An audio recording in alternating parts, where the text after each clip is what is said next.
Welcome to Vara Telugu blogs. ఎలా ఉన్నారు? మీరంతా బాగున్నారా? నేనైతే బాగున్నానండి. మీరు ఎలా ఉన్నారో కామెంట్ సెక్షన్లో తెలియజేయండి ఫ్రెండ్స్. ఈ వీడియోలో నేను చింత చెట్టు గురించి నాకు తెలిసిన కొన్ని, అలాగే నేను తెలుసుకున్న కొన్ని అయితే మీతో షేర్ చేస్తున్నాను. ఎక్కడైతే వీడియోని స్కిప్ చేయకుండా పూర్తిగా అయితే చూడండి. అలాగే ముందుగా ఎవరైనా మన ఛానల్ని మొదటిసారి చూస్తున్నట్లయితే సబ్స్క్రైబ్ చేసి పక్కన ఉన్న గంట సింబల్ని యాక్టివేట్ చేసుకోండి. దీనివల్ల ముందు నేను పెట్టే లేటెస్ట్ వీడియోస్ మీ మొబైల్కి నోటిఫికేషన్ ద్వారా వస్తాయి. అలాగే ఈ వీడియో కనుక మీకు నచ్చినట్లయితే లైక్ చేయండి, మీ స్నేహితులకి షేర్ చేయండి. ఈ వీడియో మీద మీ అభిప్రాయాన్ని కామెంట్ సెక్షన్లో తెలియచేయండి. ఓకే ఫ్రెండ్స్, లేట్ చేయకుండా వీడియోలోకి వెళ్ళిపోదాం.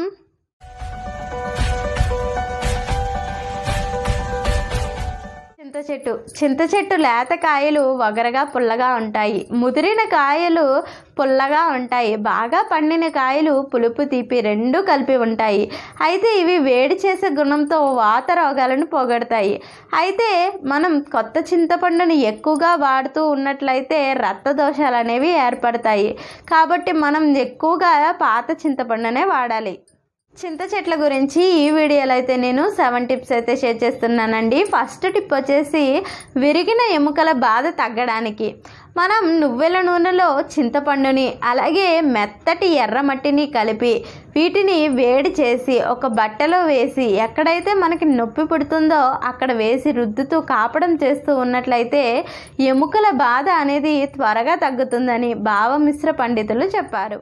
టిప్ నెంబర్ 2, కుష్టు పుండ్లు. అంటే కుష్టు వచ్చినప్పుడు వచ్చే పుండ్లు త్వరగా తగ్గాలంటే చింత బెరడుని తీసుకొని దానిని బాగా కాల్చి పొడి చేసుకుని జల్లించుకోవాలి. దానిలో సూర్యకారం పొడి అలాగే రాతి సున్నం పొడి తీసుకొని ఈ మూడింటిని కలిపి ఉంచుకోవాలి. ప్రతిరోజు తగినంత పొడిని తీసుకొని నీళ్ళతో బాగా నూరి ఆ పొడిని ఆ పుండ్ల పైన రాస్తూ ఉన్నట్లయితే ఆ పుండ్లు అనేవి త్వరగా తగ్గుతాయి. టిప్ నెంబర్ 3, తామర వ్యాధి.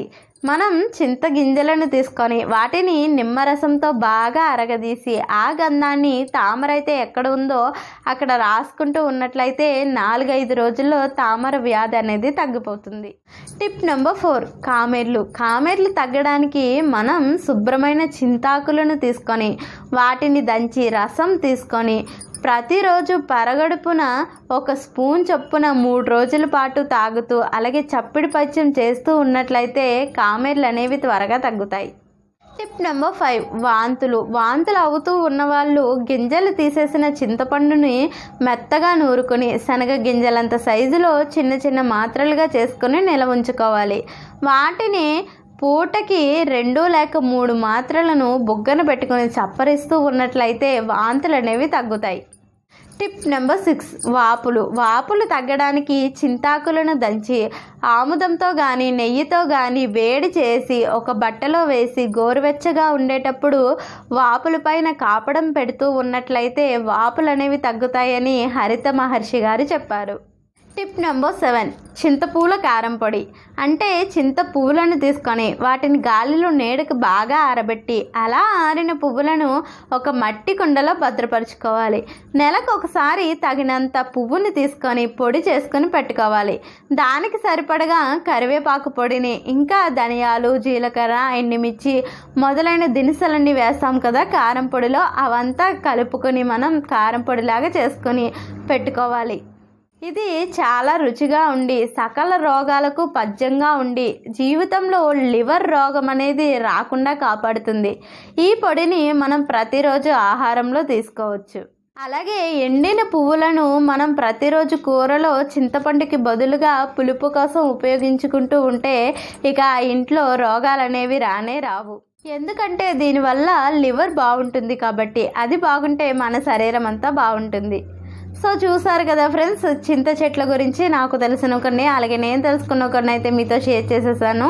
ఈ వీడియో కనుక మీకు నచ్చినట్లయితే లైక్ చేయండి, అలాగే మీ స్నేహితులకైతే షేర్ చేయండి. ఈ వీడియో మీద మీ అభిప్రాయాన్ని అయితే కామెంట్ సెక్షన్లో తెలియజేయండి. ఇలాంటి మరెన్నో వీడియోస్ కోసం అయితే మన ఛానల్ని సబ్స్క్రైబ్ చేసి పక్కనే ఉన్న గంట సింబల్ని యాక్టివేట్ చేసుకోండి. ఓకే ఫ్రెండ్స్, మళ్ళీ నెక్స్ట్ వీడియోలో కలుద్దాం. బాయ్.